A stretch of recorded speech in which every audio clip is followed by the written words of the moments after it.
আসসালামু আলাইকুম ওয়া রাহমাতুল্লাহি ওয়া বারাকাতুহু। প্রিয় দর্শক শ্রোতা, আপনারা সবাই কেমন আছেন? আশা করি আল্লাহ তাআলার রহমতে অনেক ভালো আছেন। আজকে একটা প্রাকৃতিক দুর্যোগ হয়ে গেল সারা বাংলাদেশে। প্রায় সারা বাংলাদেশের কোথায় হয়েছে ঠিক বলতে পারছি না, তো অনেক জায়গায় হয়েছে। আল্লাহ তাআলার কাছে লাখ লাখ শুকরিয়া, আলহামদুলিল্লাহ যে বেঁচে আছি আমরা সবাই। তো আজকে কিছু টপিকস নিয়ে কথা বলতে চাই। টপিকসটা হচ্ছে যে সালাত। ধরুন আপনি এখনই মৃত্যুবরণ করলেন, কাল কিয়ামতের মাঠে সর্বপ্রথম যে হিসাবটা হবে সেটা হচ্ছে সালাত বা নামাজ। এই সালাত আমাদের জীবনে অত্যন্ত গুরুত্বপূর্ণ একটা ইবাদত। আমরা আমাদের লাইফে যতগুলো গুরুত্বপূর্ণ কাজগুলো করে থাকি, তার মধ্যে অন্যতম গুরুত্বপূর্ণ কাজ হচ্ছে সালাত আদায় করা।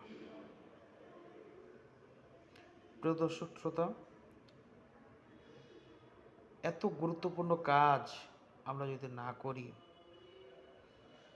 কাল কিয়ামতের মাঠে কি হিসাব দেব বলুন?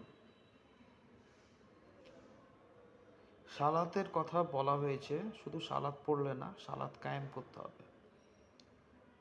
আপনি সালাত পড়লেন, বাট আপনার আশপাশের লোকজন পড়লো না, তাহলে কেমন না? যেখানে সালাত কায়েম করার কথা বলা হয়েছে।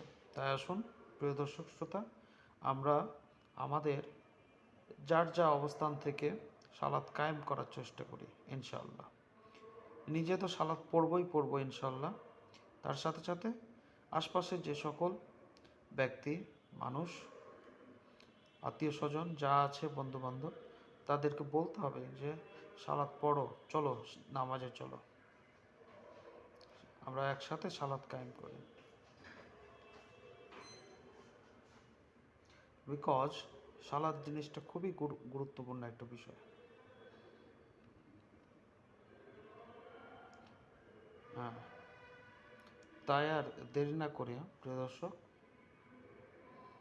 এখন থেকেই আমরা মাঠে নেমে পড়ি ইনশাআল্লাহ সালাত কায়েম করার জন্য।